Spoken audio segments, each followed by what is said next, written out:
Okay, we live? Are we live right now? God, Okay. we are live. Shalom, shalom. We started off. My name is Brother Aina, Priest Aina. This is Elder Karash, Elder Priest Karash. He came out of the One West School of Universal Practical Knowledge out of Harlem, New York, under the original school. I'm going to share this on Facebook. As a matter of fact, I thought I was going live too. Forget, I'll just share it on Facebook. And I'll just do it later. What's good on that end? I need y'all to be chill and relax. We're gonna go into marriage. Now, we're gonna go into how is the proper way to do it, the higher standard that our people operated back in the ancient days. See, right now we're dealing with these people. We're dealing with the standards, the code, ethic, the moral stance of these people. We don't operate, our people in modern day Babylon and throughout the world is not operating at the God state that we operated at in the past. Remember that Psalms 82:6, right? We are children of the Most High God, but we'll fall like men. This is our fallen state. When we operating, when you got your daughters just running wild, doing what they want. Your sons is homosexuals. They get into marriages and the daggone divorce rates are out of this world. That wasn't the way it was originally designed when the Most High designed the system of ethical conduct from the beginning. This is something new. Our people knew not to operate like that. It wasn't, I got to be your boyfriend or girlfriend for 10 years to get to know you before I decide whether or not I'm going to marry you or not. When you got with somebody, you knew in ancient days that you was getting with a law-keeping, biblical, Hebrew, Israelite, Jew, following the Messiah. You either look back to him or you look forward to him in old days. So we're going to use this. We're going to go into the King James Bible and we're going to tap a little bit into the Apocrypha to get this. And I may flow into this so you can see whose standard you follow on the day. I may tap into some history. But we're going to go ahead and get started.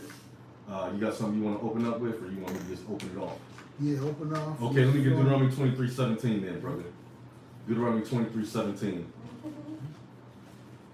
We're gonna look at what the Bible said, what the law said. Let's look at the law. That's what we're operating at. The standard of the Most High God. And how do we know what that is? Open the Torah and get the law. So we're gonna go to the law and see what the Bible said concerning how we're supposed to conduct ourselves. Bring it out, brother, when you get it. Deuteronomy 23:17. There shall be no whore of the daughters of Israel, nor a sodomite of the sons of Israel. Now that's exactly what we're dealing with today. Majority of our women are whores. They're not virgins when you meet them, when you get with them. I'm not saying whore in a disrespectfully sense, but when you go to break these words down in Hebrew, the actual Hebrew words is saying that you're a whore if you have sex with a man that you're not married with, or you don't intend to marry, or you don't spend your life with. That's what we're dealing with. We're dealing with a protocol where you would go to the father, get his consent, and like I said earlier, you knew what you was getting into. It ain't like you gotta spend years and dates and all this stuff to get to know somebody because you knew you was getting with somebody that's very versed from birth in the law. That's what you're dealing with. You get what you it is what it is. What you see is what you get. Go ahead. He said no sodomites. So them for the actual, what they call that, the result of us not operating at this standard, the daughters is dealing with whoredom, and the males is dealing with whoredom, and the sons, most of the males is dealing with sodomy, and a lot of the women is dealing with sodomy, right? That's the result of how we operate. Integrating with the devil gives us this result. He said, don't do this. Let me get another verse, brother. Let me get Leviticus 19:29 real quick. And just to add to that, Sodom come from one of the sons of the Canaanites. Don't let nobody tell you all blacks that are violent in America are Canaanites. Okay?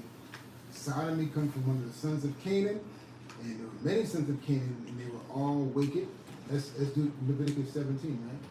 19:29. 19:29. Come. And This is where it starts. sodomy really goes into when a man is doing wicked things to another man.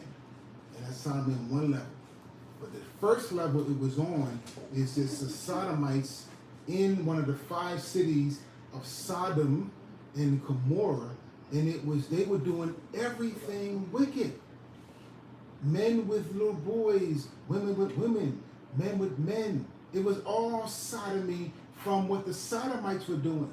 So don't think because sodomy is only, oral sex. I'm hearing that. Sodomy is oral sex. Right. No, it's everything that's not natural when it comes to the unified. Is that AC on? Look at that thermostat for me, please. When it comes to the unified, You'll be opening that door. Come. It's hot as crap. unity of marriage. Stay in here. Okay, that's what's dealing with. Okay, so Sodom, what were they doing? They were doing everything against a man and a woman in marriage having sex. What they do in that bed in Hebrews 13:4, the Most High ordains that. Anything outside of that bed of marriage, which according to the writing and according to the spiritual marriage and the mental marriage, anything outside of that is wicked. Come, Leviticus we gotta go by the law. Leviticus 19:29. Let me get that. 19 and 29. Mhm. It says, do not prostitute thy daughter to cause her to be a whore, Come on. lest the land fall to whoredom, Come on. and the land become full of wickedness. So that's what we're dealing with. We in Babylon right now. Spiritual Babylon. Why? Because there's a spirit of confusion going on in this place that we're living in. This world. Not just America, but the whole world, because it's under America's influence. It's dealing with what? Whoredom. Dealing with what? Wickedness. Dealing with what? Daughters being prostituted. Don't think that just because you don't sit your daughter out on a whole stroll that you prostituting.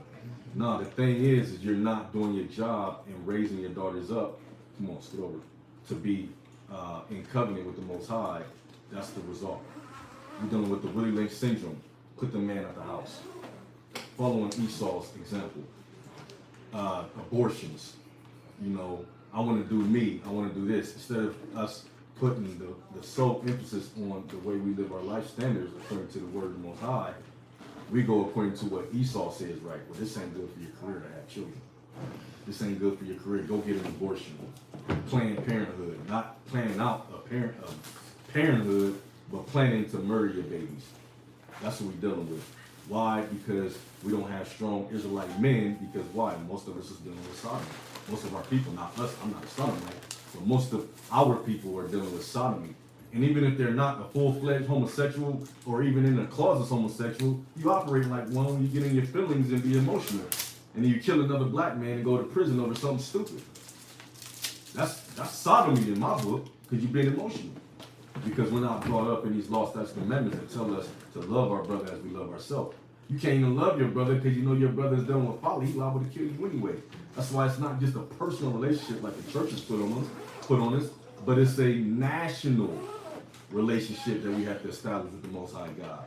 Because what good is it just for me to be keeping the laws, operating and loving my brother like I'm loving myself, if don't nobody else do it? You ain't getting too far. You see that? So read that from the top again, brother. Leviticus 19:29. Do not prostitute thy daughter to cause her to be a whore. And the end result of the way we raising our children is, our children is in strip clubs, stripping, dancing. Our children is following Lil Wayne's example and being hoes. I mean, the whole message of America is for the so-called black woman, not white, but the so-called black woman, to be a video hoe with your butt out and lascivious and operating lewdly. That's the example. So if we don't come against that, then we're breaking this.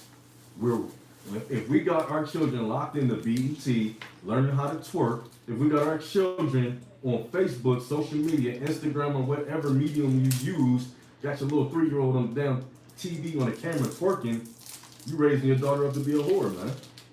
You making her believe that it's okay to operate according to what this world say. Now we're gonna bring out the Mount Zion stance on marriage, and I know a lot of people ain't gonna like it. A lot of brothers in the truth ain't gonna like it, but it's gonna come out as according to how we see it in the scripture. That's how we're gonna bring it out. Let me give Matthew 19:6. Matthew 19:6. 19 and 6. Mm-hmm. Wherefore they are no more. Take it to 5. And said, for this cause shall a man. Slack it. Take it to the top. And take it to verse 1. Yeah, that's the figure. Verse 1. Take it to verse 1. Matthew 19 and 1. And it came to pass that when Yahushua, which Jesus is written here, had finished these sayings, he departed from Galilee and came unto the coast of Judea beyond Jordan, and great multitudes followed him, and he healed them there. Go ahead. The Pharisees also came unto him, tempting him. So they came tempting him. And saying unto him, is it lawful for a man to put away his wife? And I'm going to tell you right for now. any cause, every cause. Is it lawful to put your wife away for anything? Yes. No, you cannot put your wife away for anything. She birthed in the morning. You don't like the way she woke up this morning, or her feet stink because she didn't do this or whatever. You can't just put your wife away for any cause. But you can put her away. Or not just put her away. You can put her away and then start the process of divorce. But you can't just put her away, just leave her out there, leave her floating in limbo, and just let her anything, go any kind of way. It don't work like that. You cannot do that.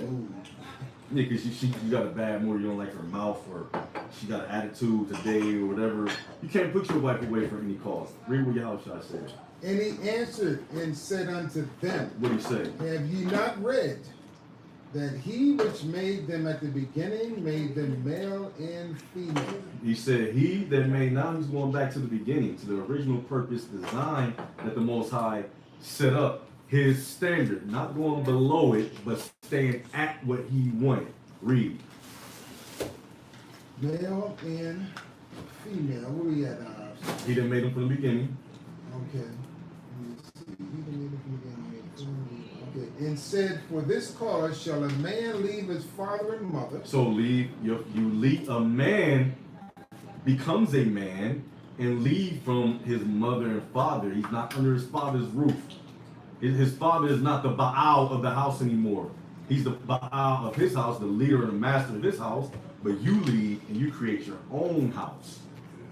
And everybody is under your roof. Now you're Baal of that house. Now you're the Lord of that house. Read. And shall cleave to his wife. And he should be one with his wife. Come on. And they twain or two shall be one flesh. They two become one. Meaning what? Same mind, same spirit, operating in order. Was that 1 Corinthians, the 13th chapter, or 11? One of them. Which one? Christ, one man, woman. 1 Corinthians 11, the Most High, Christ, man, and a woman. Now we operate in that order. Meaning they're thinking as one. It shouldn't be, I'm going to do what I want to do, okay, and he do what he want to do. It's like everything we do should be sit down, let's counsel, let's see what we want to do, and let's give and take, and let's move as one body. Like my arm goes and my body goes. My leg goes where my other leg goes. My eye goes where my whole body goes. That ain't going on right now. They think as soon as it gets a little rough, they want to break off and do what they want to do, how they feel, how their friends told them, or people in the world tell them. They don't want to stay one as the Most High ordained here. That's how the power works as one when the marriage is instituted according to the law. Come. So the man has to be in order with Christ. Christ has to be in order with the Most High. The woman has to be in order with the man. No discussion, no argument, no debate. That's what the words say. Why submit yourselves unto your husbands as unto the Lord? So we all have to be in order with one another. We have to be in order with the Most High. The man's out of order, and now you got a problem. That's the issue. The man is out of order with the Most High. The woman is out of order with the man. Children go to prison, become homosexuals. Daughters become strippers, hoes. It's all kind of chaos. Or they just, I'm not going to say they all become hoes. They don't. Yeah. Because a lot of them become masculine. They want to be the man of the house. They want to argue and cuss the man out. They want to tell the man, well, you ain't making the kind of money I'm making, so I'm dictating. It don't matter whatever you got is that man's. Everything belongs to the man. Period. No discussion. This is what the Bible say. So if your wife got a fat bank account on the side, that's out of order. The man makes the decision at the end of the day. So if you got a problem with a man not having no money, hey, get with a man that got money and marry him from the gate. Don't go from man to man to man to man to man. Oh, I got one now. Oh, he got money, but I want to get away from him because, you know, he ain't hitting it right or whatever. You know, he ain't doing this and he ain't doing no. You gotta get with that man and stay with that man. Read what you got, brother. Matthew 19 or John 19. You know? God, can continue. Matthew 6. No, we ain't. Matthew 5. We ain't. And said, for this cause shall a man leave father and mother, and shall cleave to his wife, and they twain shall be one flesh. Wherefore they are no more twain, but one flesh. I thought it was in Matthew 19. Yeah, you in Matthew 19. Matthew 19. You said Matthew 5. Oh, okay, sorry. what is that? Sorry. Matthew 19. Come, Matthew 19. Bring it out. 19, just right there. Bring it out. Come from the top. And said, Matthew 19 and 5. Come on. That's a mess. There we go. Now we're on the same said, for page. this cause shall a man leave father and mother, and shall cleave to his wife, Read. and they twain or two shall be one flesh. Read. Wherefore they are no more twain, but one flesh. Come on. What therefore Yahweh have joined together, let not man put asunder. Let no man. Don't let man. Don't let your mama all in your ear. Being a mama's boy or a woman, your mama or your friends or whoever in your ear. Put asunder, because their goal is to destroy the marriage. Are they counseling according to the laws of the Most High? Most likely not.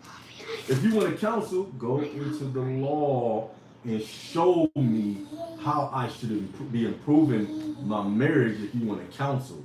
Don't go into no books. Don't go into your European Edomite understanding that you learn after being destroyed in America for the last 400 years according to your feelings and emotions. No, show me in the law or in the prophets or in the testimony how I should be improving my marriage. If you can't do that, then you're not doing me justice. So get out of my marriage or get out of my business. So it's best to stay out of people's business. Let no man put asunder. Come on. They say unto him, why did Moses then command to give a writing of divorcement? Why did Moses, see, what are you doing? Why did Moses command that we can get a divorce in the law, Deuteronomy 25 and 1, right? 24. 24 and 1, he said, you can get a divorce. But the original statement was, can we put away for any cause, not divorce. So we gotta stay on track. Put away don't equal a divorce. Understand that. And then when he says, should we be putting away, if we get together and we do it according to the standard of the Most High brought it together, why are we getting divorced? Somebody has to have a demon on them and being unbearable for you to want to get a divorce if we operate according to the standard. But the problem is, both parties aren't operating according to what the law says. Somebody's going off somewhere. And somebody's going into an area of, when you are not operating according to the law, what is that called? Spiritual fornication. Somebody's going into spiritual fornication. And Christ said we shouldn't be divorcing for no reason beside what? Read on. He said unto them, Moses, because of the hardness of your heart. Because of the hardness of your heart, he had mercy and grace on us and did what? Suffered you to put away your wives. He allowed us to get divorces, to put away our wives, read. But from the beginning, it was not so. But it wasn't designed to be like that. I mean, how the hell that look, man? Rachel having 12 different dudes, or even 100 in this society before she got with Jacob. No, what did it look like? Rachel saying, "Well, I want a divorce because I don't like the way you ain't buying me these new shoes, or you ain't took me out on no dates lately." How would that look spiritually? How does that look? And you say this, brothers automatically read this and say, but from the beginning it was not so. They act as if they are ordained and they are in the spirit of the beginning. Con. When things were righteous and pure, and the white man wasn't running stuff. You think you automatically, because you know 10 scriptures, that you were in the spirit of Adam. in the beginning of relationships up until Noah. You're not in that beginning. You're in the time of the end. Yo, I need you to Okay, stop, your bro. mind has been twisted Going too to much. the time of the end. You don't know. You've lost the skills of relationships of marriage. All of us. Right. Some have more than others. So don't think you all that. Right. You're gonna read the beginning, so you're gonna think, I may go into the beginning and go into the letter of the law and kill yourself in the woman, but you don't know how. You know what the hell you're doing. We're in a time of the end. We're in a time of mercy. We're in a time of grace. We're in a time of learning. So don't think in the time of the beginning, and you can come and just bogart your woman into these ways, and you ain't even got it right. You learned 3 scriptures and think you got it right. Right. Okay? That's what it says. You don't even understand there are 2 parts of marriage. There's a putting away, then there's the writing of divorce. First, the putting away. Okay? No, first is the writing of divorce. Then it's the putting away. Now, putting away is really just a Separation. transitional period of separation, Right. but to be reconciled back. She is not to go out in sex or even act like she's having sex with nobody else. Supposed to take some time, Right. take a trial divorce. I'm just saying that word because you set it up to where you don't talk to me, I don't talk to you. We're going to see how it is you without me for 30 days, 60 days.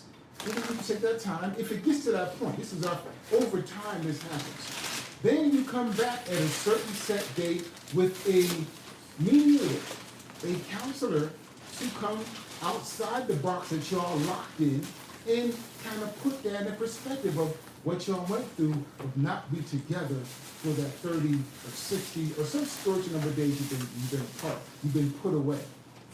Okay, so the put away is not divorce. Okay, it's the paper that ends it. Even though put away can be a spiritual divorce because it may be already over, but the paper ain't written. But it ain't over until the paper's written. It's still out there. You can do what you want, but the Lord, reading the Bible, the Lord wrote this book as a divorce in marriage to Israel. That's He right. put it in writing. That's right. I'm gonna do it the way the Lord did. He did it spiritually, because the Most High didn't have sex with us.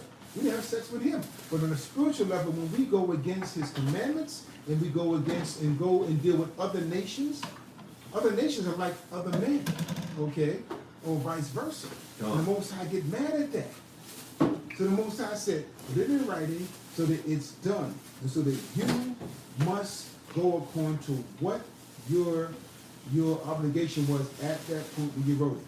Right. People change their minds 2, 4, 5 years after. Okay, you got to go back to what is right, and that should be your anchor to your obligation in your oath, in your vow. Okay, that's why I said vows of marriage.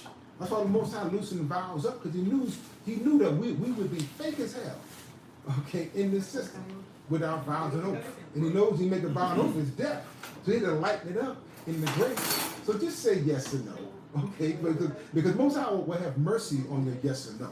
You can break your yes or no. Really. You say, yes, I'll do it, but the Most High knows, no, He may not do that because you in America, you in slavery, you dumb as hell. So when you say yes and you break it, the Most High lets you go. But if you make a vow, Numbers 30, that can be death. You make an oath, that's eternal damnation. So we're showing how important the Most High made an oath with us to marry us, then He divorces. Now He's marrying us again, but there's procedures and a process for us to come back to them. It ain't like, oh, I want to get back to you, and then we just flip back into what we left. No, there has to be a process to make sure you don't do this again.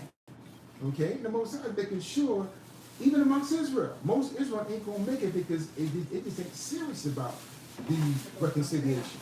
They claim themselves, claim the Lord. But the Lord knows those who are in the spirit of true, wanting to get back for real. And they're going to do what the man say and what the law says of reconciliation and not play it, as a game, as children play a game. Con. I want to build on that. Go to Ezekiel 11:14. Because I want to know, 14. No, I'm just- Ezekiel 11:14. Because I want to know if we are operating at that level Because brothers do try to put that on brothers like, yo, we in the kingdom already or something. Or we operating at the level that Adam was operating at in the beginning. Oh, This is not, I'm talking about at the very beginning when the Most High said, I'm going to make this, I make the woman, your purpose is to serve the man. Or your purpose is to be his helpmeet. I want to see if our people are at that level now. Why do you allow Moses to give a bill of divorce? Because the hardness of their heart. So my question is this: after 400 years of bondage and captivity, after having our nationality stripped from us, our culture, growing up in sin and eating pork and celebrating Christmas and all this other stuff, are we at any? Is our heart any softer now than it was for them coming out of Egypt, knowing exactly who they were, having the Most High nigh unto them, speaking to them? Is our heart any less hard now that our people actually seen the miracles and the Red Sea open and Pharaoh's army get destroyed? Is our heart even less hard now? So why you want to put that on the brother and sister? We should be working towards getting better and coming back to a higher standard, not trying to say, y'all wrong, sinning, and be condemning and judging everybody condemningly. That's off, man. Our people have to come to that standard, has to rise. But right now, they're in the middle of folly, so we can't say, well, y'all off because y'all ain't married according to this standard. We can't do that, man. He gave Moses that grace and mercy. What, is he going to be worse down on us after we done been stripped and beat down and whooped? Don't know who the hell we are now in America, aka Babylon, Sodom and Gomorrah? No, man, read that, brother. 14, Ezekiel 17 and 14. Ezekiel Again, 11:14. 11, 14, that's right. Again, the word of the Lord came unto me, saying, Son of man, thy brethren, even thy brethren, the men of thy kindred, and all the house of Israel holy are they unto whom the inhabitants of Jerusalem have said, Get you far from the Lord, unto us is this land given in possession. Therefore, He said, get you far from the Lord. Unto us is this land given in possession. Read. therefore say, Thus saith the Lord Yahweh, although I have cast them far off. Now this is where we at right now. We cast far off. Read. Among the heathen. We're among heathen, following heathen, customs and traditions and moral conduct. Read. And although I have scattered them among the countries, We're scattered among the countries. Read. yet will I be to them as a little sanctuary in the countries where they shall come. So he's starting to deal with us, not on the whole heavyweight level he was dealing with us in the past, but he's dealing with us and starting to bring us back and have us remember who we are in this land where we where it's said that we are not the sons of God. Come on. Therefore say, Thus saith the Lord Yahweh, I will even gather you from the people. Now he said, next, I'm a little sanctuary at the moment, but next he's going to gather us from these heathen and all these countries. Read. And assemble you out of the countries where ye have been scattered. And I will give you the land of Israel. So he's going to give us the land of Israel. Come on. And they shall come thither. And they shall take away all the detestable things. Now we're going to get rid of all this wicked insanity. Right now we're dealing with the wicked insanity. What we brought out in the beginning. Our daughters being whores, our sons being faggots, so on and so forth. Come on.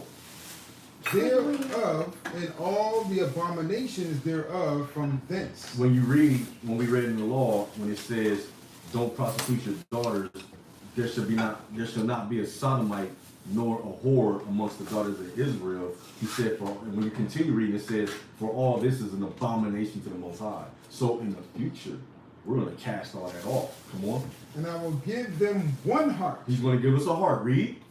And I will put a new spirit within you. And what is he going to do? And I will take the stony heart out of their flesh. So, according to the Bible, prophecy, what the elders got through reading, he allowed Moses to divorce because of the hardness of our heart.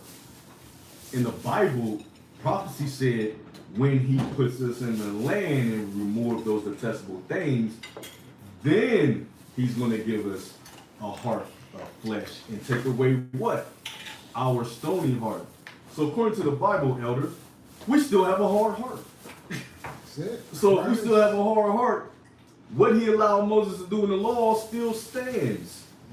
We are not in the beginning times of Adam when we wasn't dealing with a hard head, a stony heart, and all this other madness and insanity. During Jacob's time and Abraham's time, when they was dealing with the Most High on a high spiritual level. Don't play yourself. Noah. Are they all at? You at the level of Noah? I'm a Holy Spirit. I'm on a high level. Y'all still hard-headed as hell. I don't care what label you call yourself. How many people you got in school? Okay, you still hard on this law. You still hard on women. You understand you're hard on men. You think everybody's gonna keep the law, you know, the way you want, how you want right now. Come. No, you ain't even keeping it right. You Right. just Pharisee-minded, you know, niggas with knowledge. Right. Y'all got to wake up, man. Don't play yourself, man. Most High, what do you think you're going to say to the Lord if Christ were to come right now and stand in front of you in your house? What you going to say to him? You better shut your mouth. I'll keep the law. Anything you say, your head is rolling. Ain't none of us right in the eyes of the Lord. You know you got dungeon sins you got in the closet there. God. But y'all trying to play off like y'all right. Because you got your schools and your titles and you think you all that. You don't watch 5 videos and think you super Israelite. God. Don't play yourself, man. I'm serious. God. Lord is serious. He ain't playing with Israelites these days, man. That's why you see so much going on right now. Because Satan is playing y'all, and the Most High is going to work on the spirits that want to get real, and all you rest of y'all, fire, Come. Come. fire. Okay, Come. maybe So on- according to the Bible, right now we don't have a fleshly heart because we still in captivity and we ain't over in the land. I'm just going by the scripture. Make that not say that. Continue. and will give them a heart of flesh. Then he's going to do what? Give us a heart of flesh. Once he They sets can us work up. with moldable. You know, y'all gonna listen. Y'all gonna be like children. Children like flesh. You can work them and mold them. They're not gonna be stubborn. No, brother, this is the way it is. The hell with you, brother. Shut down. And all this stuff, man. You're gonna listen. You're gonna be reasonable. You're gonna go in the Bible. It's gonna do what it said. Not what your church said. Not what your leaders say. Not what you feel. You're gonna be fleshly. Molded into what the Most High wants you. Right. Okay? Not me, not you, not anybody, but the Most High. And then from that flesh being molded, the Most High put that spirit in there. The Most High don't want no corrupted flesh and put His Holy Spirit in there. He wants our flesh to be moldable, open, take the blows, be humble, humility. Before honor comes humility. A lot of brothers ain't had no humility, man. Okay, you ready to kill a brother for a little sin. And y'all got dungeon sins and super sins all up in your bag. You can't. Right. Okay, come on, man. Let it go. Lighten up. Okay, lighten up. So, And it says go ahead, brother. that they may walk in my statutes and keep my Hold on, you go to ordinances. the next verse. I mean, oh, I thought you, like I'm reading on. We ain't there yet. We ain't there yet. We ain't there yet. I'm reading on. Okay, So, yeah. according to the Bible, You got it. He's going to take away our stony heart that we still have on us right now. That's why you're going to have people get divorced. You're going to have people break up. You're going to have people split. You're going to have, don't condemn a brother or a sister Hard-headed. because they're not with the same person they was with when you met each other. They had a hard head, a hard flesh, and Satan was able to get up in there and manipulate that. That's what we're dealing with now. He said, but when he bring us and set us up, then we're going to have, he's going to give us that heart after he sets us up and bring us back from those places where he has scattered us. But go ahead. That they may walk in my statutes. Uh-oh. Remember I said, please judge me according to what the Bible says, not your opinion. The Bible says once the Israelites is gathered from all countries and united and set up in their own land, that they're going to be walking in the law. The law is not going to be done away with. Continue. And keep my ordinances Uh-huh. and do them. And do them. This is what the black, Latino, and Native American is going to be doing. In the future, you're going to be back under the law according to the prophets. Is he lying? Is your pastor going to make his law invalidate his words? Christ didn't.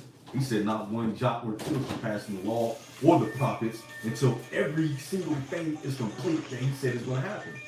Come on. And they shall be my people. Then we're going to be his people, read. And I will be their power. Then we're going to be operating at that high level. Continue. But as for them whose heart Uh-huh. walketh after the heart of their detestable things Mm-hmm. and their abominations, and I will recompense So their hold way. on. He says, so those that decide they're going to still want to follow Lil Wayne and Cardi B and be little faggots and be prostitutes and hoes and all that, he says, what is he going to do?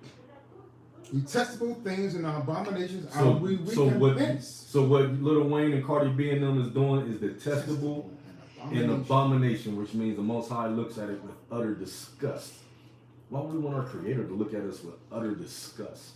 That's insanity. Continue. I will recompense their way Now upon he's their gonna own heads. Make your head roll. Grace is done. Back under the law. You're gonna be married with that man. You get together. Y'all go through the formal process, and if you break it, if you commit adultery, because if you with another man throughout that man's life and you sleep with another man, then that's adultery. You get put to death. You and that man that did that, not just the woman. Then, if you married or not, and you're a man and you lay with another man's wife, your head roll. Period.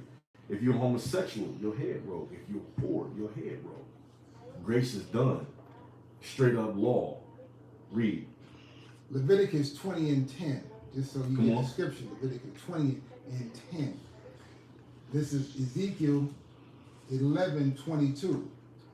Then did the cherubims lift up their wings. You can drop that, brother. Okay. You can drop it. We can moving on to another idea. So, All right. the Most High, the grace is gonna be gone. We're gonna be married according to what the scriptures say. When the Most High puts something together, it should stay together forever. Mark 10 and 2 or 10 and 9 real quick. When the Most High puts something together, it stay together. But when you marry, brothers think that you shouldn't get things in writing. Marriage is a covenant. It's an agreement. You put that in writing, paperwork. The Most High said, let all things be put in writing. That's what the Bible says. You're going out and coming in. So marriage is like what? Like a business contractual agreement. It's not just, you playing around with the so-called white man in his system where he grants you the marriage and divorce next week. It don't go like that. Not negotiable. Yeah. But bring it out, brother. Mark 10 And and 9. Uh-huh. What therefore Yahweh have joined together, let no man put asunder. So no man should be seeking to put asunder anything the Most High put together. The problem is a lot of people don't get together based on what the Most High principle is. A lot of people get with a woman because she look good, or with a man because he's doing this or he's doing that. It's lust, it's desire, it's everything outside of what the Most High required.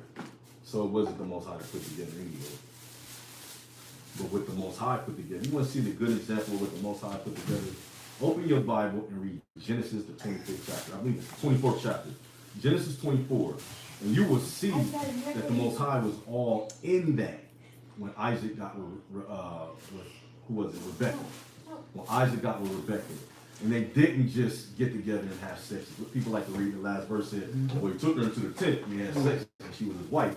Man, it was a whole process. It was the families meeting, talking, negotiating. This is what we want to do. The Spirit guided me to this based on this prophecy. It was the Spirit was all in that. Connecting and talking. Even today, if y'all got daughters, if you got a sister, you want her to go out there and some man see her in the field and just throw her down and take her and then come home and say, yo man, I just hit this, I hit your sister, Right. I hit your daughter, I want to marry her.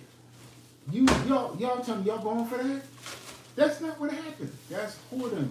That is prostitute. Mm-hmm. Okay? You know it got to be, I met her, and then you go through the process, you dating, you meet the family. That's just natural. But there's a lot of horse-minded Israelites that think that they can see a woman, they can do it, and then it's my wife. We're married now. I met you yesterday, we having sex 3 days later. Come on, man.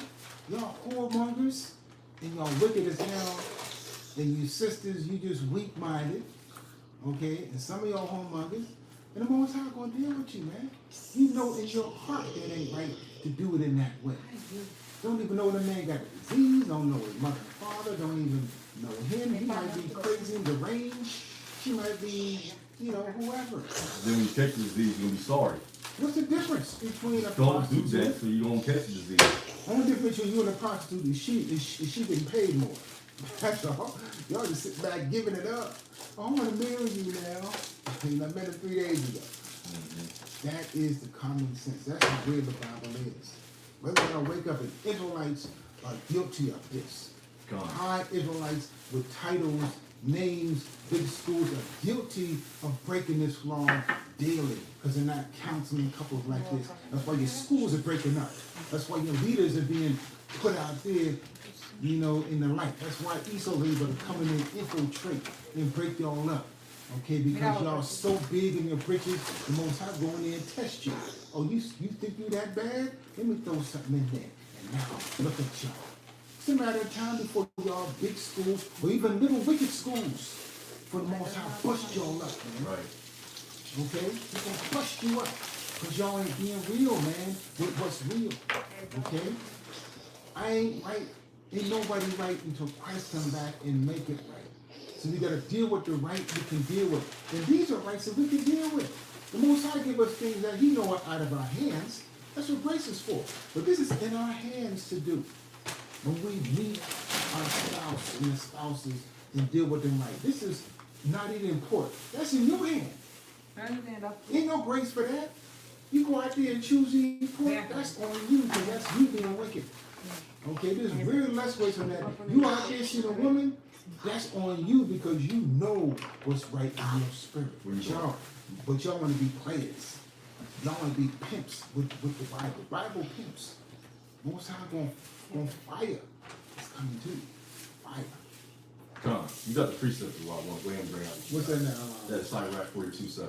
Oh, okay. You already got it. Yeah, Because I made the statement. Yeah. He must have got it when I made the statement of you want to put things in writing. Yeah, that's way back then. That's when I put it out. Go ahead, bring it out. Ecclesiasticus or Sirach, these are two names for one book you'll find in your studies. 42 and 7. Deliver all things in number and weight, and put all in writing. Put all in what? In writing. That's what the Bible says. You want to disagree and fight with me? I'm not saying you go down to Esau and get this little sticker or anything, but you make a contract with your spouse. Put it in writing. This is what it is. This is what I agree to. This is what you agree to. This is what we're gonna do. Bam. Sign. Bring it to the Mashalash Allah or whatever body of government, standard of congregation of people you're dealing with. Not everybody knows this is your wife, so nobody will try to step to her. If they do, they wish this is going on. We put them people off amongst us, we don't deal with them. Okay, let me finish this. Go ahead. And put all in writing that thou givest out or receivest. That thou give this out and receive it. So any kind of contractual agreements you come to, you're dealing with, put it in writing. This is business. And that, shows your sincerity. Because 2-3 years from now or 6 months, y'all can say what you want to say. Yes, I And do told what you you want to to. do. Told But you. now what it is that you wrote this down. So now that's what we're dealing with. Because you can change your mind. You can be wicked and say what you want. But you, at this point, by witnesses, you wrote this down. You got to do that. When you break it, your word is going to be shown.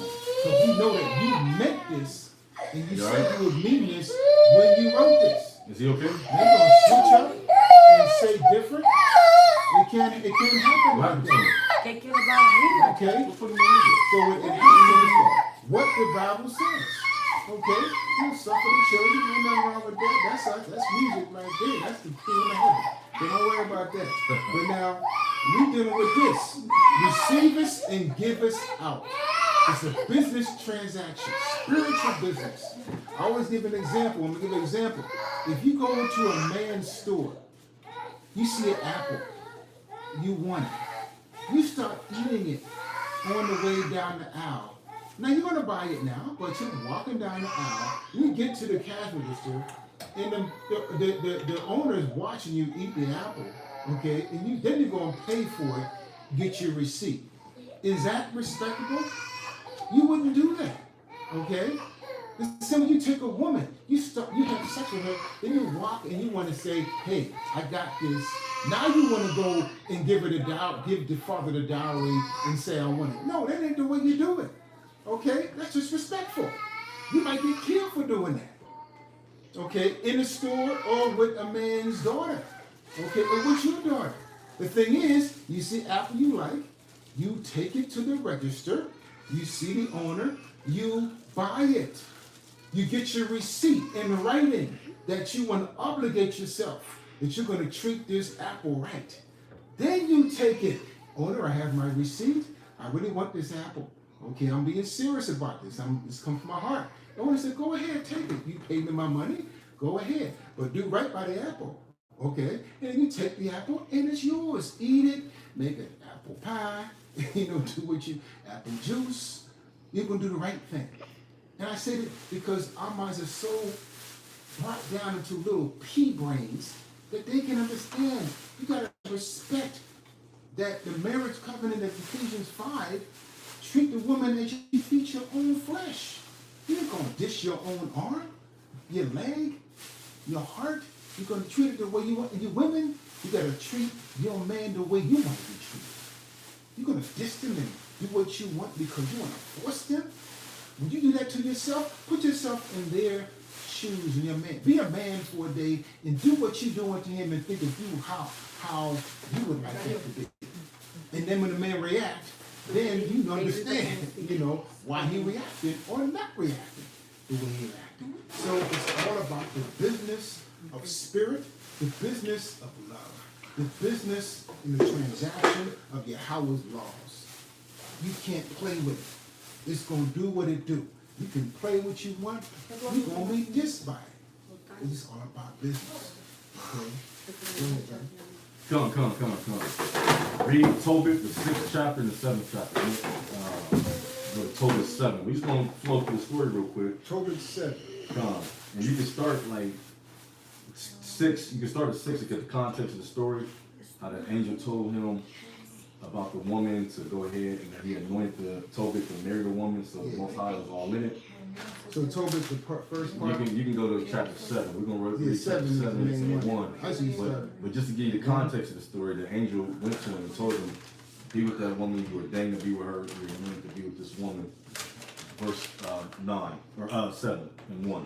Read that. 7 and 1. Mm-hmm.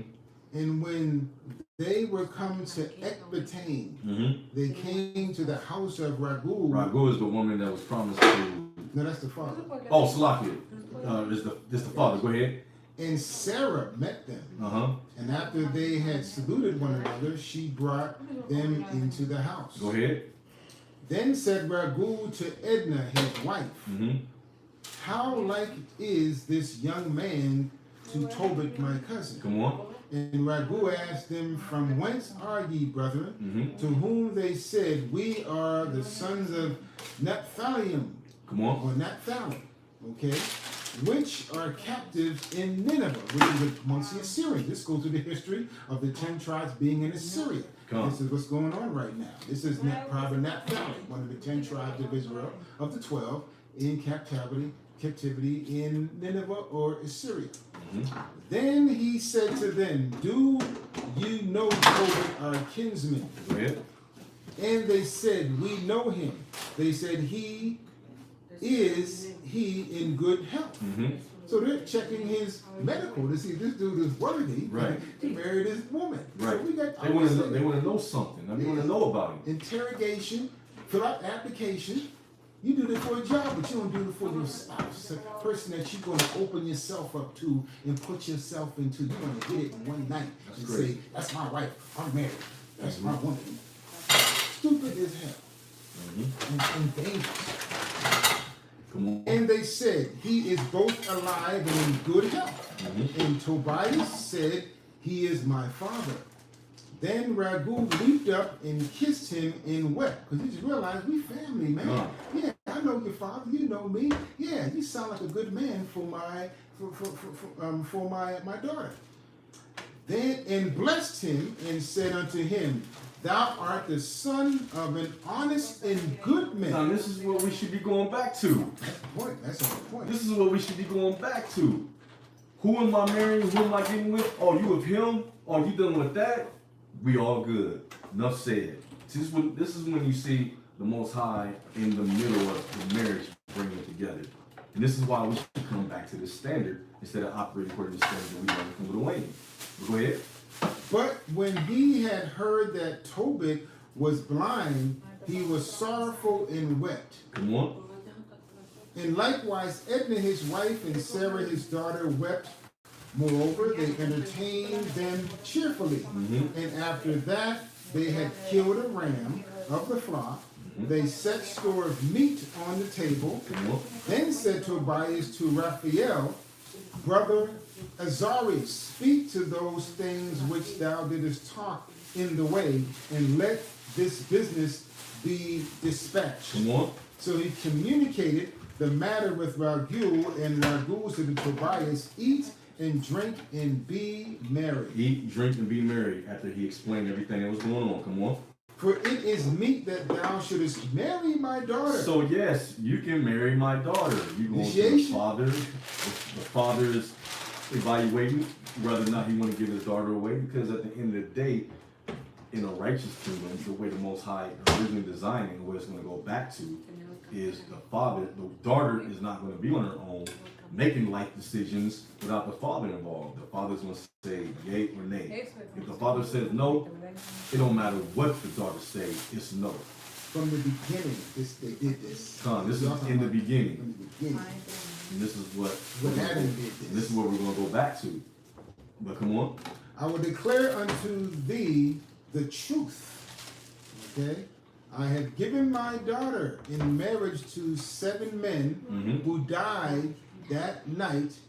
They came in unto her. Go ahead. Nevertheless, for the present be merry. But Tobias said, I will eat nothing here till we agree and swear one to another. So the oath. Go ahead. I mean, just to understand, so this came in unto her.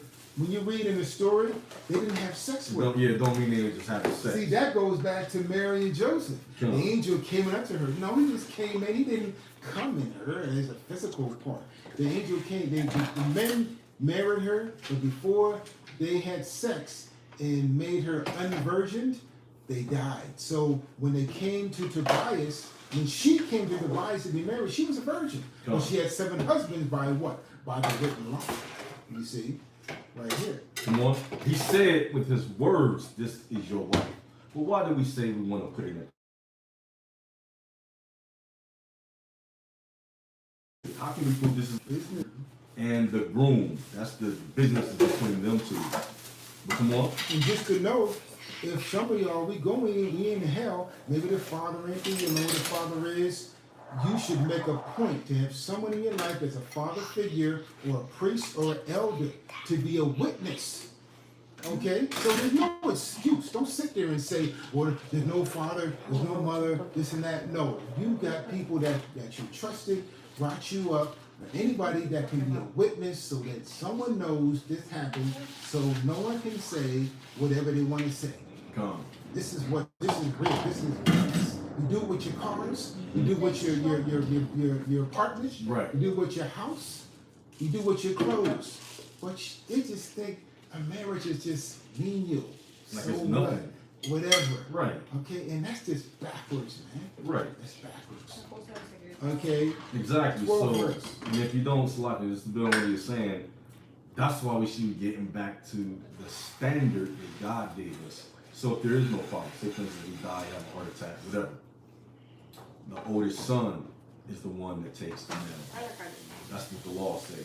Whoever is the inheritor of that man's estate is Lord over that man's house now. He makes the decision for that man. But go ahead. 12th verse of Tobit, the 7th chapter. Come. Ragu said, then take her from henceforth according to the manner, for thou art her cousin, Come on. and she is thine, and the merciful Yahweh give you good success in all things. Read. Then he called his daughter Sarah, and she came to her father, and he took her by the hand and gave her to be wife to Tobias. Go ahead. Saying what? Behold, Read. take her after the law of Moses. We should be taking our wives after the law of Moses, according to what the law says. Go ahead. And lead her away to thy father. Mm-hmm. And he blessed them. And 14. called Edna his wife. And what they do? And took paper. No, it was just somebody's word. I just had sex and banged her out. And took paper. And took paper and did what? And did write. Uh-huh. An instrument of covenants. And sealed it. And sealed it. How? According to the law of Moses, when you read just a little bit before, just in case they forgot. So when you read this, he was not lollygagging and playing around. He said, yo, I'm not eating. Let's get this done in writing to be my wife. Let's get it done. Now, can't nobody just run off and do what they want to do. Now, can't nobody just say it never happened. Now we're going according to the law. If you play around with the law, you get death. There's no accountability. There's no loyalty. There's no nothing to Yahweh's word or his law right now. So people just don't want to do what they want to do, so we got chaos. Guarantee you, if you had repercussions behind your actions, you had judges, officers, and elders, people ain't gonna run around saying, well, I don't like him no more. I don't like her no more. I'm just going to have sex with that man's wife. No, it would be a physical deterrent. Being your head rolling. The guillotine. Or what's that called? The thing that come down? Guillotine. The guillotine. You got it right.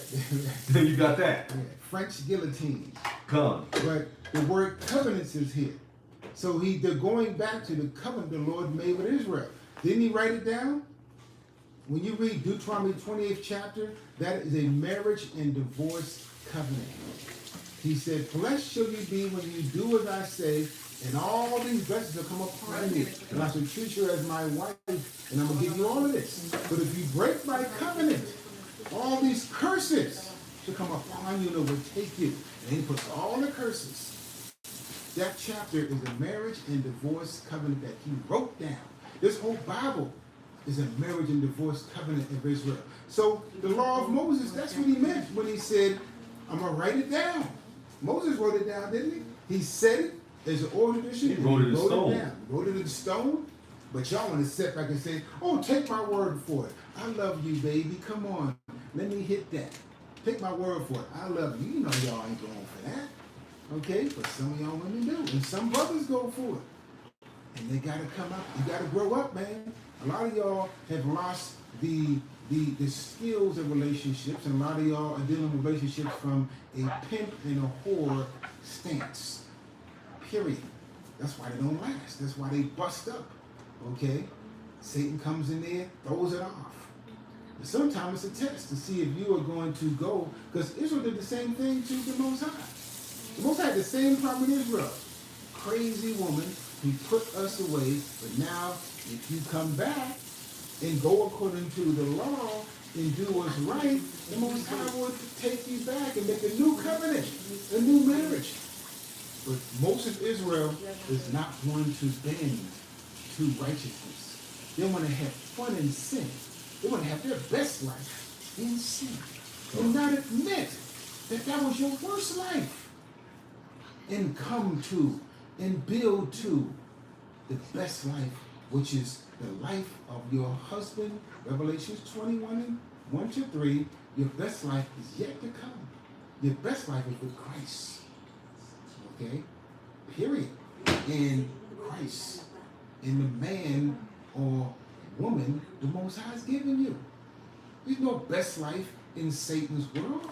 You kidding me? That just shows there was such thing as demonic possession. God. Okay? Now you've married Satan. Okay? You have to divorce Satan. And prostrate, give yourself up. Give up that energy by confession. Once you release energy, the Most High has room in there to move in the furniture of repentance and of love and of forgiveness and of true marriage forever. If you got all that luggage and furniture in your house of your spirit of you want to do what you want to do and you got your best life in this life, most I sit back with the moving truck right outside like I can't even get in there. You know, there's still an occupant. Satan. Go ahead, brother. Come on, let me get a Sirach. Sirach. Sirach. Okay, 7. 25. Sirach 25. You done told it now. Okay. Sirach 25. Get verse 25. 25, 25, 26. Sirach or Ecclesiastes 25, 25, 26. Let's see what the Bible Okay. says. About divorce. We're doing marriage and divorce. We're just dealing with the whole thing. Bring it out. If she go not as thou wouldest have her, cut her off. If a woman that you marry don't go in the way that you should have her go, the Bible said what? Cut her off And what? from thy flesh, Mm-hmm. and give her a bill of divorce, Write the bill of divorce and let her go. and let her go. That's what the Bible said. You see? That's what it said. There's write the bill of divorce, put her away out your house, and then there's when it ain't right, write the bill. No, sorry. There's write the bill of divorce, put her out your house. Then there's write the marriage and bring her in. It's just the opposite. There you go. I didn't want to put And that. then realize and recognize and understand what it says. Your flesh. She's a part of your flesh. He said what? Say read that again, brother, from the top. If she go not as thou wouldest If have your her, flesh go not how you should have her, read. cut her off. Cut her off. From thy flesh. From thy flesh. That's what it said. I'm gonna precept that. Give me It's a Matthew physical 5:30. thing. Matthew I'm 5:30. just gonna go there. I know you are, brother. I know you on game, you on point. I got it right here. Man. Bring it out. It says, "And if thy right hand offend thee, cut it off Cut it off. Read and cast it from thee." and cast it when we just got through reading. And this is like literally right before he went into, what God put together, so on and so forth. Don't get a divorce for any cause. But it don't mean you can't get one. If not, he wouldn't say for any cause. Set for fornication, you can get one. So that's a cause. Means you can get one. But go ahead. Okay, and cast it from thee, for Uh-huh. it is profitable. It is better for thee for you, read. that one of thy members should perish, Uh-huh. and not that the whole body should be cast into hell. So she gonna make you go to hell, and she gotta go. And she's hindering your spirit, your soul, keeping you from serving the Most High. Wants you to get involved into the fornication of idolatry and adultery against the Most High. She's celebrating Christmas. You gonna cook pork on your stove. She's gonna guard the Most High at any level. Then you gotta let it go. You say, yo, we're gonna serve the Most High. She's a part of your flesh. You say, hell no, I'm not gonna do it. I know Paul said, if she be pleased to dwell with you, we ain't dealing with the pleased to dwell with you. Somebody don't want to deal with the faith. We're dealing with somebody that wants you to go against the Most High and is trying to hinder you. Mess around and get you in a case. Mess around and get you life in prison. Somebody mess around and get hurt. Yo, that gotta go, man. Please should be pleased according to the law of the Most High. There you go. If she ain't pleasing according to the law of the Lord, man, you can't just accept that. That's why Paul is speaking in the spirit. If she pleased to dwell with her, meaning if she's going according to the law and you working with her, then you can work with her. But if she's just coming against your spirit, man, that's a gangrene arm. A gangrene arm is gonna get the whole body effect. You gotta cut it off. You give it time, but if it ain't, the words ain't matching action, then your action has to be a reaction of cutting it off. Okay, better to come in maimed with no arm in the kingdom of heaven than to come in with a gangrene arm that most not gonna cut off anyway. Okay? Come. Let me get Deuteronomy 22, 29. Let's read that. Or 28. 23. 28. 20, Deuteronomy 23 or 22, 28. Deuteronomy 22, 28. Deuteronomy 22, 28. 22 and 28. Come. Deuteronomy 22, 28. Let's read that. If a man find a damsel Mhm. that is a virgin, So now we got a man that finds a damsel, which is a young woman that never been with any man. Now you gotta understand, there's different levels to this. Read.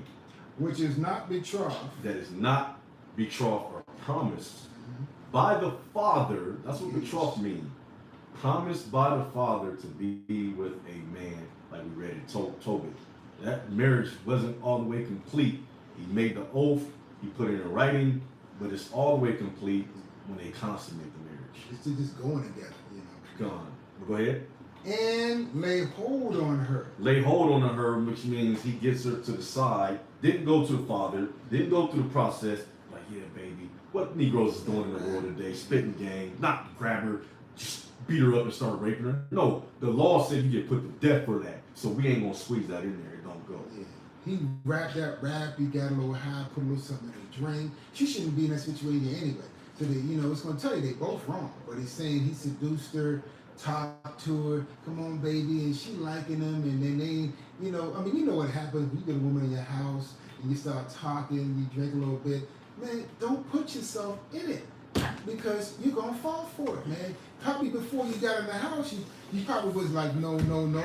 But if you put yourself in that seduction, Right. okay, you could just feel me here, you could just, you know, I'll just take off You my just let me pants. slide the panties to the You side know, just or all of this just touch it. Right. levels and stuff. The Negroes do. That's what they do. They do that. Okay. I'm gonna do this. I'm Just gonna drink be a nice little with you. bit. We're gonna get married. We're gonna do this. Promise Right. me. Yeah. And she Negroes fall do it. for We know. I've been involved in that. I've done that. Yeah, baby, I'm gonna be with you. I like you. You cute. I You know, did it too. just spitting game, trying to get what you want. And she going for it, dummy. She know back in her mind is wrong, but then at the same time, the lust demon is on both of them. Come. It's a lust demon. Lust demon don't think. Lust demon just grabs up what feels good for the moment and deal with the consequences as they come. But right now, I'm feeling good. Hour, 20 minutes, 2 minutes, whatever it is. But for the rest of your life, you messed up. People don't think ahead in the moves, man. They sit there, it's gonna feel good for an hour. Don't get me wrong, it's gonna feel good for 20 minutes, an hour. But after that, your whole life.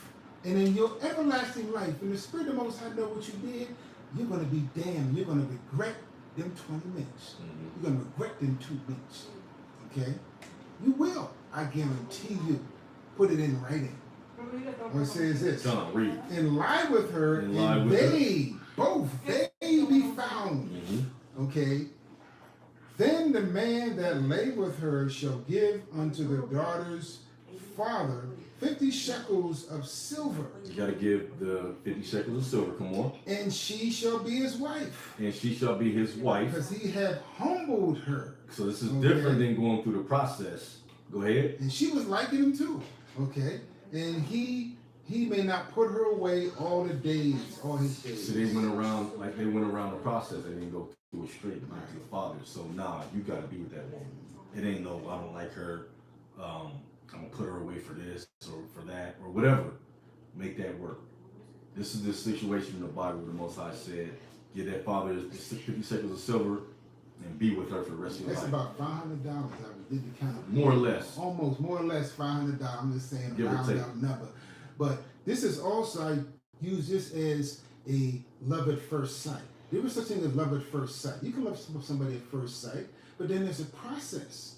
Okay? You just don't love at first sight. I feel it, and then you just jumping in the next day. This right here only happens after the process of dating, you're talking.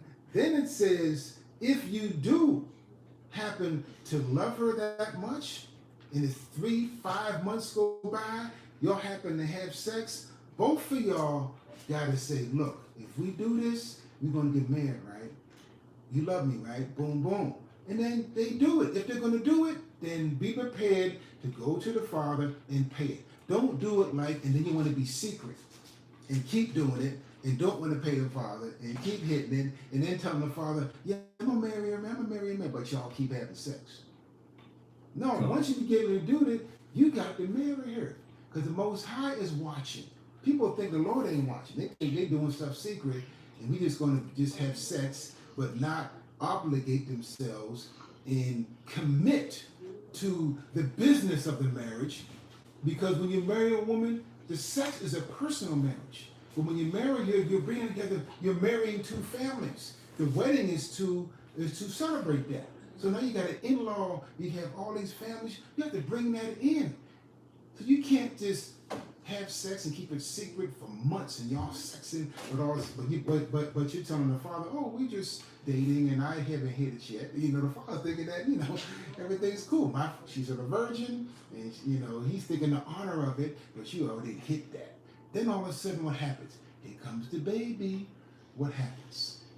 Okay. Then they get stupid in 9 months. Then the father like, yo, man, you got her pregnant. You didn't even tell me, man. You didn't marry her. The father might kill you, man. Mm-hmm. You can still say no. Remember, Yeah, you say no. You still got to pay him that 50 shekels of silver, though. Yeah, You that's can still why. say no. You ain't marrying my daughter. Because he dishonored the man. The father can say, no, you dishonored me. We'll take care of the kid. Really, I should kill your ass, and then, and then just take care of the kid, because, you know, just the emotions come in. So ain't nothing wrong with love at first sight, but there has to be the process. There has to be the respect of Yahweh's law and the statutes and commandments, okay, of how to build to this point. This is not a see a woman, oh, I feel you, and you hit it, and you take her home. This ain't, brothers be thinking that, man. They read this and think that they can just do that in one night. That's whoredom. That's prostitutes do that stuff. Mm-hmm. They go in there and play like, let's play like we're married. Here's, give me $500. Let's play like we're married. You do all that stuff and all that, but then the parents are out of the picture. But they just doing everything else. That's fake, man. That's something you see on TV, science fiction channel. You know, it ain't even real life. And y'all know in your spirit that ain't right. And because this world promotes it and puts TV shows and sitcoms about it, like Empire and Power, you think, well, if the white man is right and I saw it on TV, oh, I might as well do it because everybody's doing it. No. If Christ were here, would Christ do it? Would Christ ordain that? You know he wouldn't. So this is the challenge right here. Are you going to go for what the world says or going for what Yahweh and Christ said to do? The Most High's checking your spirit. You have to be that person that's true amongst a crowd of liars. You got to be the one that's true. That's what Christ walked, and that's what we have to walk, to take our cross and to deal and drink that cup. Like he told us, you got to drink this cup to the dredges. Okay? You want to deal with Christ was dealing with? This is what Christ dealt with, being the only righteous man on the planet. So now we are like all kinds of Christ with this knowledge. When the whole planet's crazy, we got to stay real. We got to fight for it. We got to endure to the end. What you got to do? Come on, let me I'll just build on what we was bringing out, and I'm going to precept that with Numbers 30. Numbers 30. You got it Numbers 30 and 2. I'll read it. 30 and 1. It says, and Moses spoke unto the heads of the tribes concerning the children of Yasha'Allah, saying, this is the thing which the Lord hath commanded. So this is a commandment. It says, if a man vows a vow unto the Lord, or swear to bind his soul with a bond, he shall not break his word. He shall do according to all that he proceedeth out of his mouth. Now, here's a kicker. That's why we say you got to go to the Father and get the Father's permission. If not, then the Father can always say, this woman ain't married. And then nothing you can do about it. You're not. Verse 3. If a woman also vow a vow unto Yahweh to bind her soul according to being in her father's house in her youth, and the father heard her vow in her bond when she had bound her soul, and her father shall hold his peace to her, then all her vows shall stand, and every bond where she bond her every bond wherewith she had bound her soul shall stand. But if her father disallow it in the day that he heareth it, not any of her vows or of her bonds where she had bound her soul shall stand. There you go. So if you say you're going to do something, and your father come back and say, no, she's not doing nothing, then it's done. This is the law. I'm going to go down to verse 6. It says, and if she at all had an husband when she vowed, or utterly out of her lips, wherein she had bound her soul, and her husband heard it, and he held his peace in the day that he heard it, then her vows shall stand, and her bonds where she bound her soul shall stand. But if her husband disallow it in the day that he heareth it, then he shall make her which hath vowed and which she hath uttered out of her lips, whether she have bound her soul of none effect, and the Lord shall forgive her. So then, if the husband say no, if her father first gave her to the husband, and the husband now has the authority, and the husband say no, then it is no. Now, this is the correct way. So this is not talking about the virgin we just met in the damsel in Deuteronomy 23. The father didn't say yes or no, he just went straight to her. Now you can't put her away if the father says yes. He just went around it, or he went through the proper protocol and talked to the father. Now, verse 9. That's from the beginning. From the beginning. This is the way it was designed. Ain't doing this right. This is the way Isaac did it. This is Yourself. the way the elders, the ancients did it, the ancestors. Verse 9. But every vow of a widow and her that is what? Divorced. So the father put it together, they got married, however they got married, and she's got divorced, wherein she had bound her soul. So it's not well, she grew up, the father went around, everybody's out of order, nobody's dealing with the Most High, nobody's dealing with the law. She's just doing whatever the hell she want to do. The man's doing whatever they want to do. They get a divorce because there's a problem or something stupid. It ain't that. It's actually you went through the proper protocol and married according to the law, like we read in Tobit, the 7th chapter. Now, she's got a divorce. It happened. This is the law. Now, what is that? Romans 5:15. Get that real quick. Because we go according to the law. If it's not the law, then I'm not even worried about what you're saying. Lord ain't gonna back it up. If you need the law. Yeah. He's gonna let you run out there in the Satan and fall flat in his face when he ready. Right. Get that real quick, fast as you can. Romans 4:15. 4:15. Come. Because what we read right now is what was commanded. So let's see what Paul said about this real quick. For all these, the law is done away with fanatics. What did the Bible say? You're almost there. You just about got it. Go ahead and bring it out. Because the law worketh wrath. Because there's penalty, consequences to your actions, and you're going to be accountable to what you do. Read. For where no law is, Where there's no law, if the law didn't say this, then it wouldn't be no problem. Read. there is no transgression. So now we have a law that tells us what the standard of God is, and if you break it, you have a transgression, which is a sin. That's what the Bible's saying. And what did the Bible say? Every widow or her that is divorced, whether they bound their soul, it should stand against her. That's it. Not asking the father for permission, not asking the husband. She don't have a husband. She divorced him. She don't have a husband. He died. She has her own authority.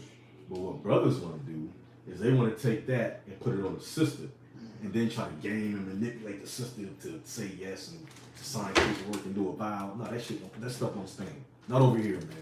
You ain't getting that off. The father has to say yes, or the husband say yes. Now you have proof and evidence that we can apply what Paul just said. Now we hold you accountable to that. I can't hold you accountable to any old thing that somebody just feel. Back to Deuteronomy. Look at Deuteronomy 22 and 13. Because we're going to go through a situation where how did that woman not have a husband because she's divorced?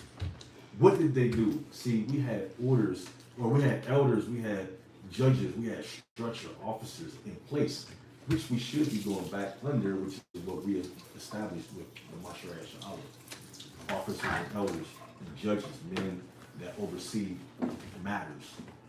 What that say, brother? If any man take a wife and go in unto her and hate her, You go into her, you don't want to be with her. Read. and give occasions of speech against her, and bring up an evil name upon her, Come on. and say, I took this woman, when I came to her, I found her not a maid. Come on. Then shall the father of the damsel Now. And the mother read. and her mother take and bring forth the tokens of the damsel's virginity Go ahead. unto the elders of the city in the gates. See, we got standards now. It wasn't just Third party. a man getting mad and just beating the hell out of his woman or whatever. I don't like this. No. the father still has authority. So if the husband, something goes wrong, now we go back to her first authority. If he messes up or if he does something or he beat her, whatever he do, now we go back to somebody being there to represent that woman. Because brothers don't want nobody representing the woman because they want to do what the hell they want to do with the woman. That's right. No, you can't do what the hell you want to do with the woman. License to sin. When my daughter is about to be born, if a Negro is out of order, I'm gonna still be in her life, and she's still gonna have representation, and you still gonna be accountable. You ain't gonna do whatever you want to do to my daughter. Period. And then what do we have? A standard, a system of government. Everybody say, "Don't judge me. You ain't my judge." This, that, whatever. Well, 1 Corinthians 6 says that you're a liar, and it says that we should be practicing setting up our elders and having them over our matters, not going to the damn Edomite demon, so-called white man. That should be the standard. You should not be an individual like, because a lot of people want to do that because they have a problem with authority. They don't want nobody telling them what to The do. Hebrew individual life. When you do that, you showing us, do that when Christ come back, when we come up out here as a nation, be an individual like then. Because the Bible in Ezekiel, I believe the 23rd chapter in the 9th verse, or slightly the 9th verse in the 23rd, 21st, the 9th chapter, Exodus 9, 23, 24 says that wherever Israel is, that's where the protection and safety is going to be. Have that same spirit of I'm by myself. I ain't with no congregation. I don't have nothing to do with the people I think stand Israelites. Have that same take when those bombs drop. And you got a prideful demon on you where you don't want to humble and deal with humility. You puffed up, you proud, and you don't want nobody to tell you what to do. Have that spirit then. The Most High is going to take your damn head off. So we had the father in place. Still, a lot of people don't want to do that. That's doing the sneaky back way thing. Seek the father out, and then tell him, I want to marry your daughter. And then I guarantee you, it's going to be a lot different than you just rolling up on a daughter trying to apply this Deuteronomy 22, 28 thing. A lot of brothers don't want to deal with that because they got this demon on them where they want to deal with Deuteronomy 22, 28. They want to try to rap to the daughter, rap to the damsel. Nah, go to her cousins that got bodies that's in the games and tell them I want to marry her. Niggas don't want to do that. It's like that. Brothers don't want to do that. They want to just try to run games and run circles on the sister. Why don't you go to her killer cousins or uncles and those men that's like the brother said, that represent her and tell her, yo, I want to be with her, and as a matter of fact, I got 3 other wives and I beat them. Tell them that and see if they're going to get it off. No, don't try to use the scriptures and manipulate the little weak-minded girl. No, go to the killers and tell them, yeah, we believe in putting beatings and doing this and doing that, and y'all got all these wives. Nah, explain that to them. Don't try to even corner off just the father. Get the whole council of their family, and say, yo, let's sit, eat, and drink and be merry like Tobias. And yeah, this is what I want to do. Do it then. A lot of brothers ain't got heart to do that. A lot of brothers ain't got heart to tell the father, I want to do polygyny. Do that. What's in darkness should be brought to the light. Right. So they can keep doing the darkness and Satan will reward you. Some of y'all living, fun lives, running around like that. But when time comes in Judgment Day, the Lord tells you where that end is going to come to. Come. So we got to really get serious and begin to build towards righteous judgment of our lives and what's going to be everlasting life. If you don't want everlasting life, then go ahead and keep doing what you're doing. Come. You can die suffering and miss out on all the glory Christ got coming. That's your choice. Christ told us in the Bible, and the Bible told us through Yahweh, you have this day, Deuteronomy 30 and 19 and 20. This day, choose you, life or death, Come on. good or evil. He told Adam and Eve that. Okay? So, the Most High made us independent spirits. He made it with free will. With that free will comes responsibility to handle and to utilize and to rule this earth according to the laws and how the Most High made it. You can't eat what you want. You can't go what you want. You can't fly. Don't try to. There's a law on that. If you try to fly, you're going to die. But people think they can do what they want to do. Blow this up, mix this in. Let me see if that works. Let me drink this. Let me eat that. Let me put my let me sex this and sex that. Animals and bugs and kind of things. They want to just. This is a freak world. The Lord already made things good at what they do. You don't need to experiment and find out how to make things better. Just use what the Most High made good at, and then expound on it within the law, and you'll see the Most High will bless it. But men has seeked out many inventions. When you read Psalms 33 and 10, you try to invent this and that and this, but against the law of the Lord. You wonder why it blows up. You wonder why there's epidemics. You wonder why there's side effects. You wonder why people's minds are infected with so much sin and immorality because of these wicked men's inventions. Not to say men can't invent, but it's against the laws. Okay? It's against the laws. If you do within the laws, the Most High will bless your inventions, and you will see it prosper. Men will go when man has not gone before. We will do the things they say and show on science fiction. But this generation ain't going there. Okay? How the hell are they going to respect, okay, and have any regard for the past when they don't care about their present, and they definitely don't deserve a future, this present evil generation. Okay? You show me nothing where they deserve this. So that's why you see it tells you marriages are, 80% failing today because of the immorality, no foundation, no law, and no knowledge of the Lord. That's why everybody's saying that around the world. We have to come back to what works. We already tried everything else. Where is everything else working at? What else has a guarantee that we're going to fix the air, the food, the water, the ozone, everything going wrong? What else can you vote for that's giving you a guarantee that they're going to fix it? No one else except the invisible power of Yahweh. He made it, he's going to fix it. We waiting for the invisible vote to fix it all, okay? Waiting for some black army to do it, some black business to do it. So, okay, do that. Nothing wrong with that. But put in your chips into what Yahweh said he's going to do. That way we can be flowing. Do what you're doing to the world. Maybe man might fix the cares of the world. But then I'm saying, what the Most High going to do? Let me make sure I got my chips in that basket. Okay? Then we're going to see who is the lie and who is the truth. Right. Go ahead. And there's a lot of, give me Deuteronomy 21 and 15. There's a lot of brothers out there, there's groups out there that say they believe in the law. But then they tell you things that's against the law. They tell you, we believe that it's not a sin for a man to have more than one wife. So we're talking about marriage, I'm going to talk about all of it. He's going to bring it all out. We're going to play around, he's going to bring it. Read that. Because if you say, we don't believe that the law is done away with, none of it. We believe every law still applies, even the animal, the sacrifice, it's just not animals, he sacrificed Yahweh. We believe you get put to death still for breaking the law, just not now. It's reserved for a later date. So everything that the laws say, there is not one scripture that says the law is done away with. Christ said himself, not one jot or tittle shall be done away with until all has been fulfilled. Not just him coming to die on the cross, but everything. So the law is still in place. So this law that I'm about to read is still in place. Bring it out, brother. If a man have two wives, one beloved, another hated. It's an evil, wicked sin that have more than one wife. That's not what it says. It says if a man do have more than one wife, we have laws on how to regulate it.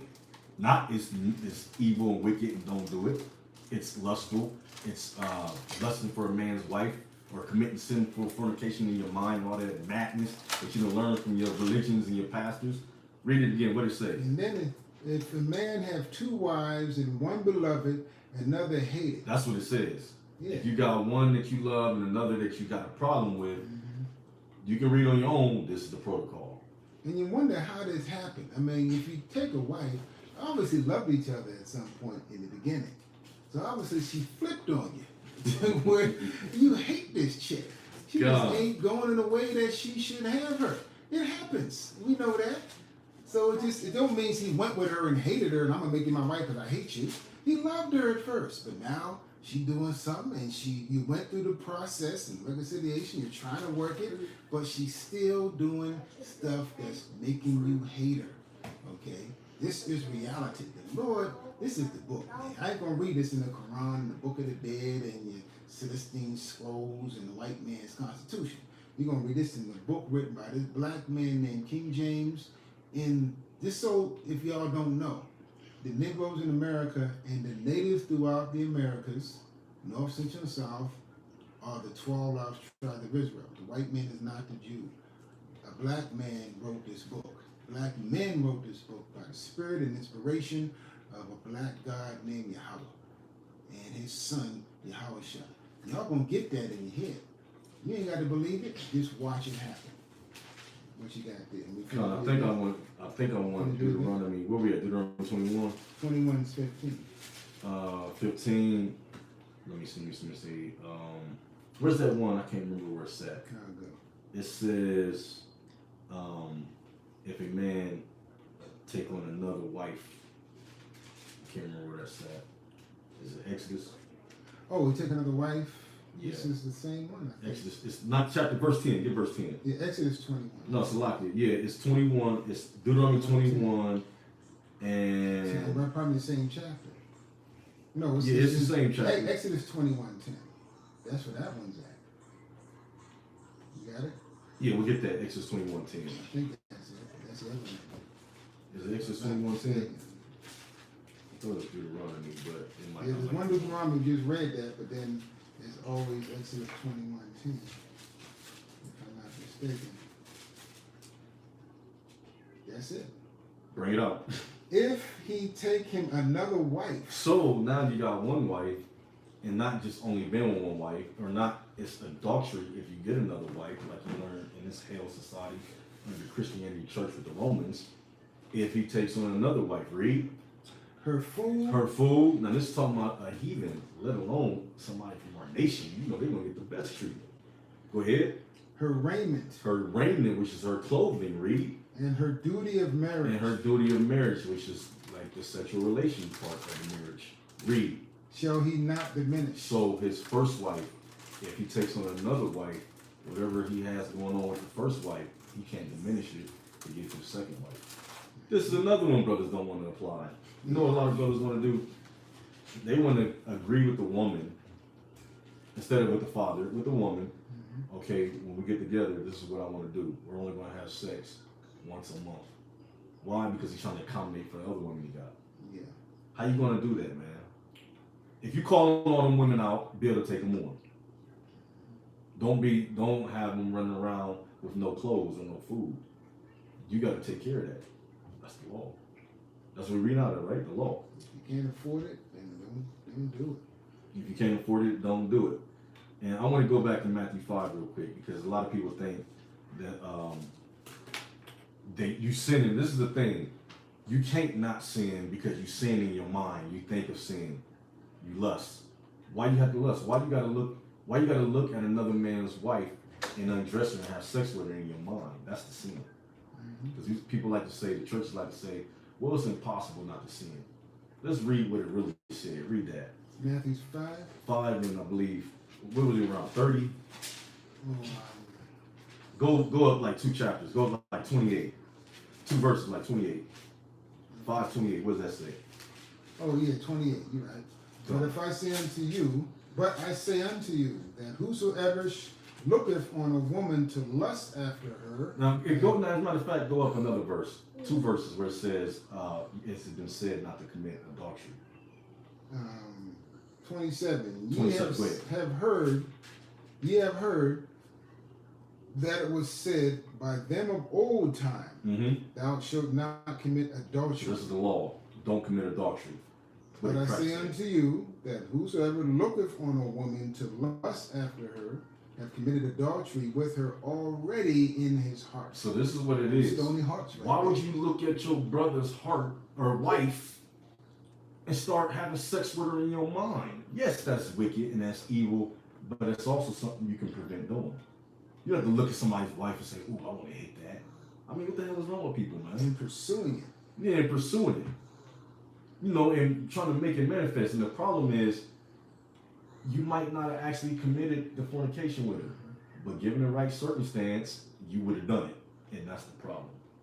That's what he's talking about. Yeah, you didn't do it, but you would have done it. That's what Yahushua is telling him. I heard brothers tell me that, man. They be telling me, yo, man, if she this, that, this, I'ma hit it, man. Ain't nobody no. Brother tell me that straight up. Brother actually said that. That's a damn shame. Yeah. You know, like, yeah, brother, you know. Joseph was the main example of a man who had the opportunity. Nope, he ran the hell out of it and took the consequences. When the Pharaoh's wife, yo, come on, man, nobody gonna know. I got your back. We can just do this. Joseph said, nope, because I'm gonna know. Yahweh gonna know. And he ran. And she went, and what did she do? She flipped on him. Tried to practically get him killed. Mm-hmm. Okay, that just shows you that wasn't real love. That And was he didn't. lust. And he didn't do it. And he didn't, that was He a didn't demon fall for on it. that woman, because right away he wanted, but then all of a sudden when she didn't get what she wanted, I'm gonna kill you now. Mm-hmm. You know? And Joseph got put in prison and almost killed, grace of the Most High, because of that demon. Come on. Let me read this real quick. Jeremiah 3:14. Going into what the brother said about us being married to the Most High as a nation. And us, we're more than one people. It's not just one person. So it's polygyny, and he's married to us. It's spiritual. This is what he said. Turn, O backsliding children, saith Yahweh, for I am married unto you. That's what he said. The Most High. I will take you one out of the city, two out of the family, bring you into Zion. So that's one verse. There's another one in 6. Let me get chapter 6, verse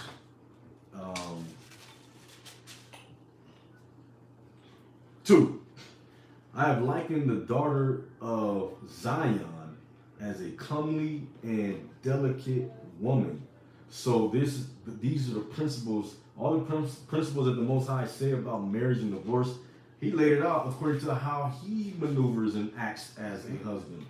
So he says, so if your wife is going off and you don't just kill her, put her to death and all that. Nah, let her try to repent and come back, because he's married unto you.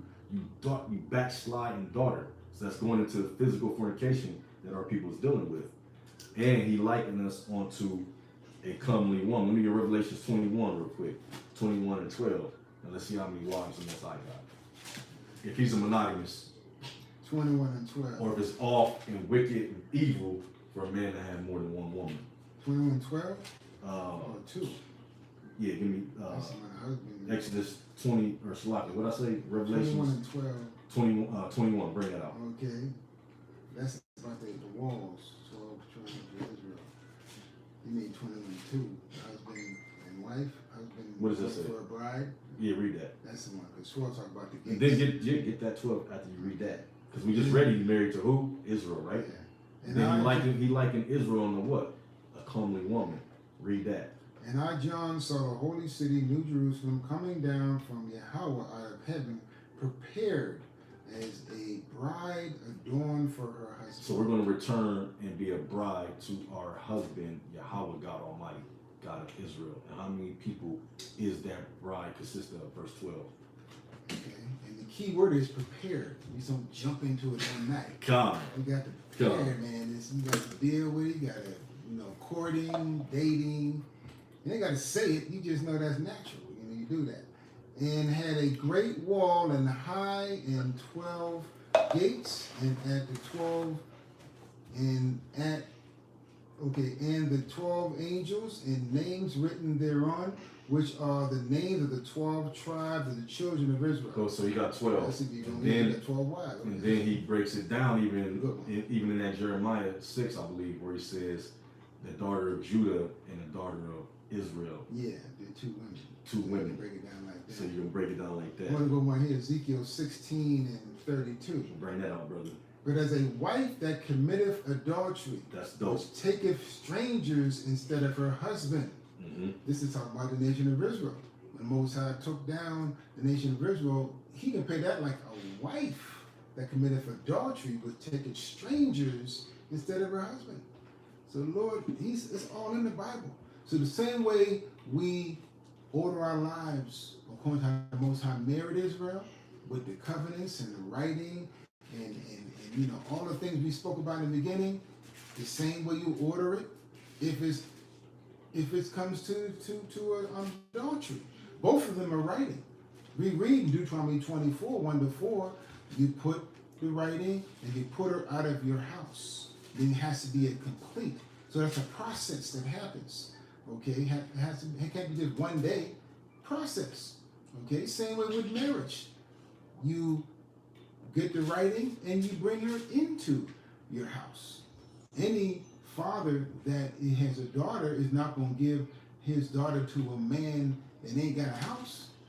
You want to, and the man will be the one to be like, look, I'm not even going to talk about marriage until I got my zone right. And I can bring her out of what she's already comfortable with. She got a house, she got this. I'm going to make sure I got that so I can bring her into that. Because you should know right away, the father will be like, you got a house, girl, you don't? Well, you can date, but you ain't taking her out of this house. Right. You can go in love, I respect that, but you ain't taking her out of this house until you get what she's coming with, what she's used to. That's any sister. Brothers got sisters, or fathers got daughters. And this is all dealing with the law. Because like we read earlier, brothers can flip, people can get wicked, but if it's in writing, the elders in the courts that we had, and the Most High gonna look at what you wrote that day that you made that covenant in that oath. I don't care what you say, okay? That's what's gonna be law, because people, when they get into these divorces, they be saying any old thing. Right. Okay? So, writing in paper, that's why the Bible was written. So that the white man can't say what he want to say, do what he want to do. We reading it right here, we cut him. Because this is what the Most High wrote from his mouth, how marriage should be, how we should eat, morality, civility, how to be civil. You can't make it what you want. Here is the law of how it should be. Right. And that's the bottom line. I'm going to go to 2 Samuel 12, and then I'll read it real quick. This is the last one from the there, unless you got more. It says, 2 Samuel 12 and 8, or 7. And Nathanael said unto David, thou art that man. What man that killed that man and took his wife? You are that man that did that, dealing with Uriah the Hittite and Bathsheba. He says, thus saith the Lord God of Israel, I anointed you king over Israel and delivered thee out of the hands of Saul. So it was the Most High all along.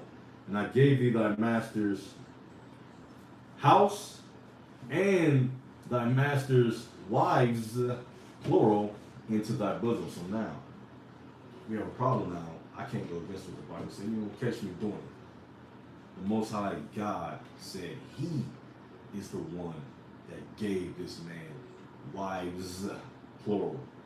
So with that, I'm going to close out on that.